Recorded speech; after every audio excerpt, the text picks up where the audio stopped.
आज गड़ीश माछ झोल होती आम स्वामी स्त्री दुई जन आईष खाइबा ना कार्तिक मास पिला माने एकला बस खाऊनी बिले मौसी जगिकी बस माछ खाइब बोली आमर कौन भेज रे कौन तरकारी आज होती आलू बैगण कदली बड़ी झोल होती जीवा चलो खाइबा भोक नागला काली धान बिलर पानी हाणी देते जाल बसई आसला रात गड़िश लगी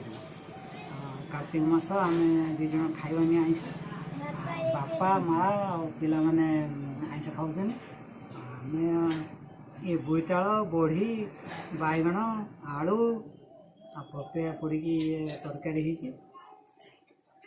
होगी खाइबा।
वीडियो जदि आपन को भल लगुच